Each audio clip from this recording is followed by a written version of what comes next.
Greetings all! Continuing our series about tank basics. And if you're curious, I expect the 200 series is going to be on tactical use.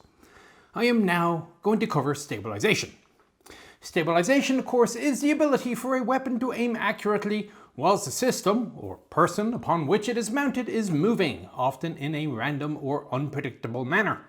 If you've ever tried to record a video whilst holding your camera in your hand, you are well aware of the problem. Tripods exist for a reason. Even monopods provide more stability than just using your hands. Of course, rigid fixtures like tripods are static, but the problem of motion for a vehicle is simple enough. As the vehicle hits a bump or a wave hits a floaty thing, the attitude of the mount will change. The bump will make the front of the tank go up. The swell from starboard will make the floaty thing lean port. The driver turning a corner will swing the entire mount off to the side, and the answer is a stabilization system.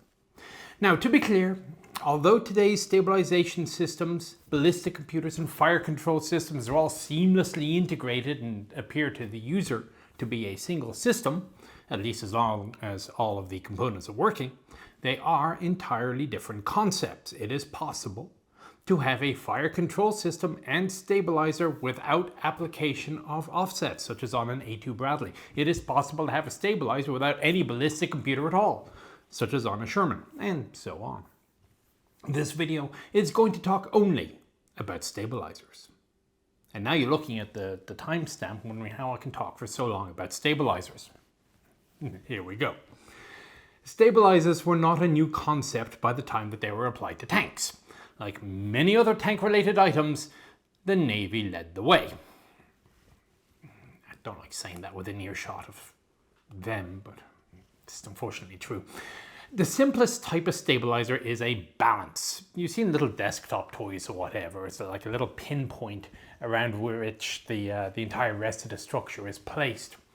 No matter what you do to the mount, the top will remain more or less still. And something like this is used on basic cheap camera stabilizers that you can find today on Amazon for like $40, whatever. There's a gimbal in the middle, the camera goes on top, and a hefty weight goes on the bottom to make sure everything stays the right way up. It's not efficient, and any aiming has to be done entirely separately to the platform, but it will at least keep things more or less steady. And this seems to be pretty much the principle behind Tower's steady platform of the 1890s, except to keep things upright and working, they apparently use hydraulic pressure. Note the counterweights at the front to balance out the weight of the crewman at the back. Presumably the hydraulics may also have been used to cancel out minor differences in the center of balance caused by movement of the operator, ammunition, etc. But it's not a great way of doing things. Better solutions were sought. By the end of World War I, you would start seeing gyroscopes being used for stabilizing aiming devices in the Navy on big warships. I'll come back to that though, but the gyroscopes are important. So, by the way, is balance with a stabilizer or without. When the first British tanks came along with their naval 6-pounder guns, they basically worked on the balance system. So there's a shoulder pad and a pistol grip. The gunner would in effect use the cannon as he would a big shoulder-fired rifle on a solid tripod. To aim the gun, he would have to move his shoulder up, down, left, or right. His shoulder, by way of several connections, would be supported by his legs. Those legs, if kept at a bend, could flex against the motions of the tank and thus provide some basic Mark I stabilization. Now, just how good the stabilization would be was entirely down to the construction of the gunner, his skill at standing steady, and the terrain upon which the tank was driving.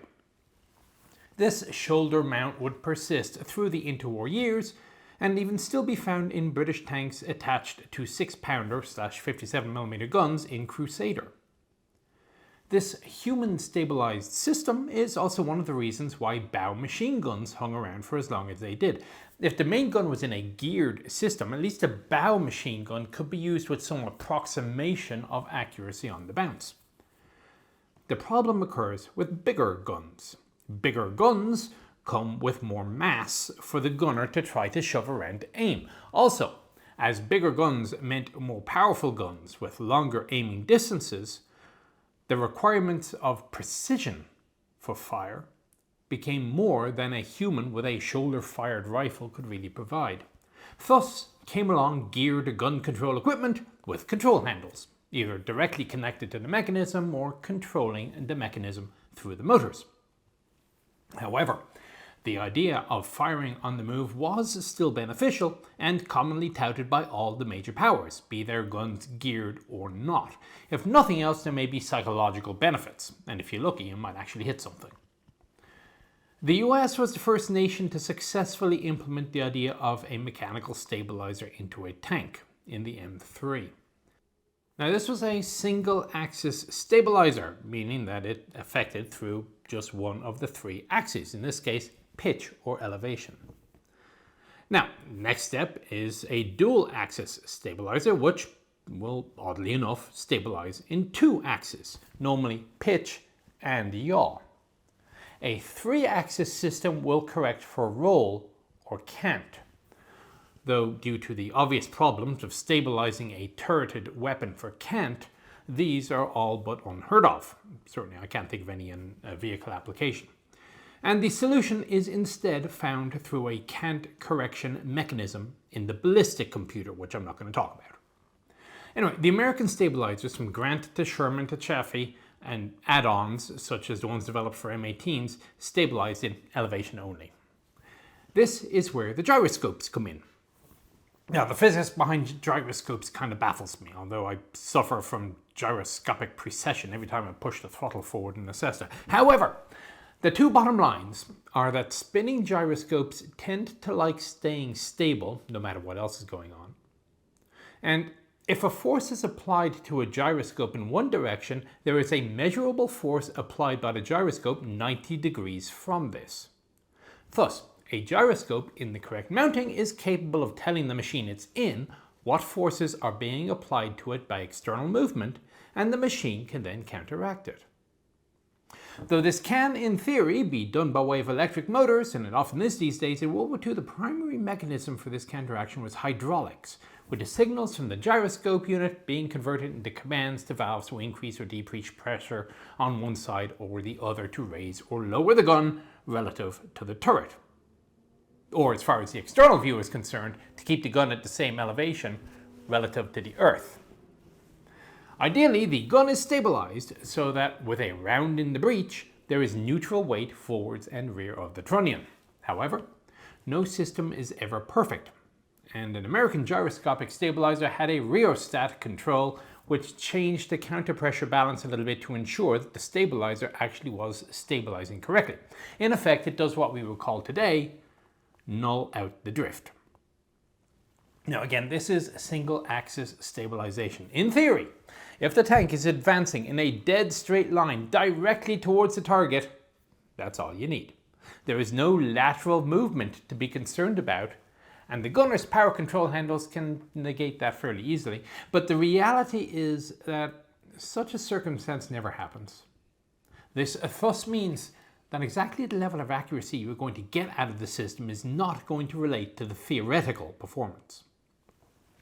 For example, in testing a Sherman with a 75mm gun, it was given about a 20% chance of a first round hit on a 7x7 foot target at 1,000 yards whilst doing 10 miles an hour cross country, whilst also being given a 99% chance to hit when the tank is stationary.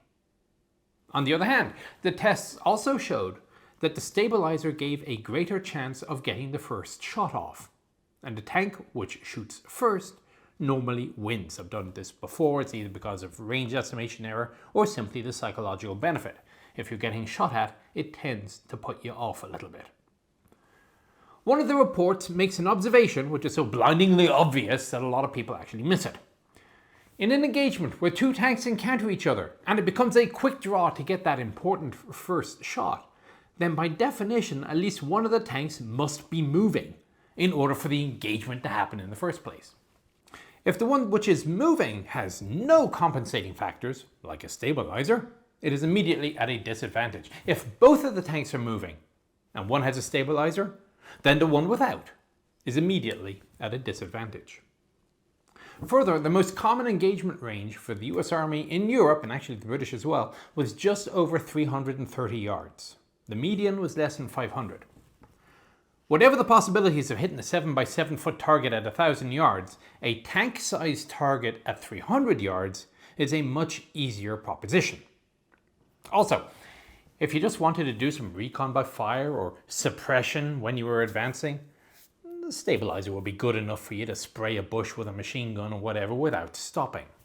As a result, units which used the stabilizer swore by it. The problem was the units which did not use the stabilizer, and that was a lot of them.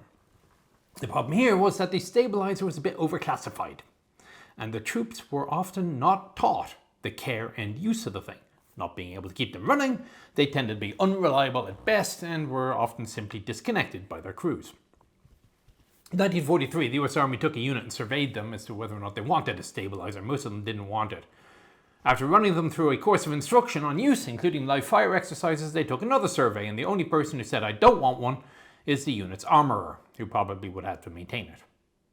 Anyway, back to the mechanics. The standard Sherman stabilizer made by Westinghouse, as mentioned, works off the system of gyroscopic precession of a fixed gyroscope, but there is another way of doing it. And by 1943, IBM was working with a free gyroscope system, in which the gyroscope always faces the same direction whilst the mount moves around it. This requires a fixed reference line in the system, whilst precession gyroscopes don't. Now, the test report has a lovely line: "To explain the detailed functions of each of these components would require considerable verbiage," and it's relegated to an appendix. I'm not even going to try to bother.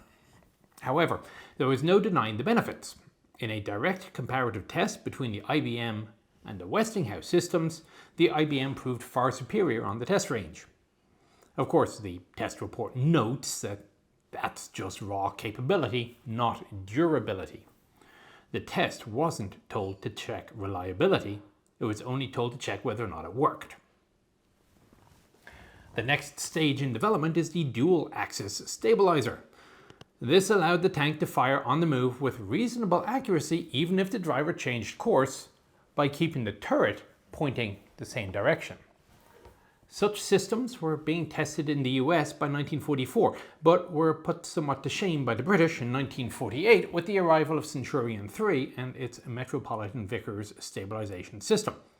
It was all electric and used fixed gyroscopes. It was substantially better than the IBM system in performance. You only needed just over a half an hour's warning that you needed it. There was one other caveat. Compared to the M4 or T-41 tested against it, Centurion was much bigger, heavier, and with a better suspension system, providing a smoother ride to begin with, and thus an inherent advantage, which brings us to the next problem: perturbations of the system and crew due to movement. Yes, one report actually uses the word perturbations. There is more to accuracy on the move than simply how good the system is at keeping the gun on target. A good suspension system will level out much of the bumps and vibration even before the stabilization system needs to take anything into account. So, absent stabilizers, a Panther will be more accurate on the move than a Sherman, for example. It's heavier with excellent suspension. But movement of the vehicle is not the only direct cause of inaccuracy when firing on the move. Another issue is movement of the crew. You can imagine that as the tank is bouncing around, the crew inside are also being bounced around. The gunner is holding onto the control handles, either together or separated, depending on the system, whilst pressing his head to the eyepiece and brow pad, hoping he doesn't get thrown forward to get a black eye or worse. The tank may nose up, but momentum will mean that the body will go forward relative to it, for example, because the body is staying still, and the tank goes up and the eyepiece goes back. This leads to the possibility of unintended control inputs. There are two main solutions to the problem and one secondary. The first is to simply hold the gunner in place. If you look at the M1, not only does the gunner have a backrest, he also gets a chest rest. In effect, the gunner's torso is clamped in place, so he does not use his head or hands to keep him steady compared to the rest of the tank as the rest of the tank bounces around. The alternative, as chosen for example by the British, is to provide the gunner with fixed control handles. If you look at the control handles of Chieftain or Challenger 2, for example, they are bolted in place. They give them something to hold onto, and there's no movement possible from the handles. These are very solid.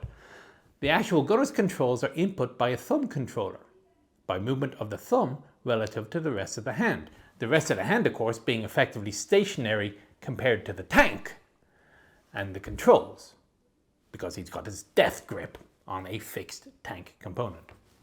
Personally, I prefer the American system. It seems easier to do the fine adjustments, and, well, frankly, I never got the knack of thumb controllers, but it may simply be a matter of what you're used to. A third way of compensating for involuntary input is to average out input over time. In effect, it's what a modern tank does for calculating lead, but that's sort of tangential. Anyway, so far so good. By 1944, we now have stabilizers in testing which can account for the normal movements of a tank. Now, cant correction is still to be solved, and that ends up being done through the fire control system, not the stabilizer. But we're most of the way there. Of course, this is still theory, not practice. The stabilizers are still not overly accurate. If you compare the accuracy on the move of a Centurion or a T-62 compared to that of a more modern stabilizer, such as found on an M60A1 AOS, there's an order of magnitude of the difference in capability, and even then the M60 often still preferred to shoot from a short halt. This difference is anything from the precision of the gyroscope inputs to the pressure of the hydraulic systems which are moving the gun around. Thus, there was a definite crossover point between when there was an advantage to having a stabilizer and firing first on the move, compared to coming to a halt, stabilizer or not, and shooting with a good, steady aim. And it depends on how good the stabilizer is. In testing, the US figured that the distance for this crossover point, where it was more advantageous to stop and shoot, was about 800 meters for the T-41, and for the heavier, steadier Centurion with a 20-pounder, about 1,300 meters. This conclusion coming on the basis that, well, no more than 2 rounds fired by one tank would settle the duel, and also accounting for the possibility that a moving tank stops for the second round. There is a further matter though, if on the defensive.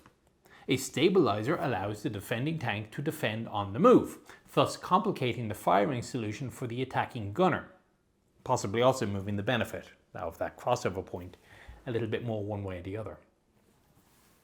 There was one other problem, and that was rate of fire. If firing on a move, 2 things are happening. Firstly, the loader is bouncing around in the tank because of the movement of the tank as he's trying to manipulate the round. Secondly, at the same time, the gun breech is bouncing up and down inside the tank because the stabilizer is trying to keep it level to the ground, while the rest of the tank is doing anything but being level. And it is for this reason that most modern tanks will default to a set loading position after firing. It makes it a lot easier for the loader to ram the round in. Even the M1 has the option of selecting such. The next problem is simply the sheer mass of the gun, which is getting stabilized. When the gun's a 37mm and weighs a couple hundred pounds, that's one thing.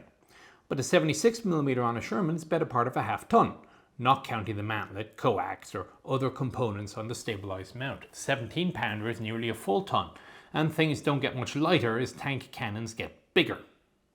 That is a lot of inertia for an automated system to try to quickly overcome depending on how the tank is bouncing. And frankly, it can't be done. The solution is to not try. And again, to steal an idea from the Navy.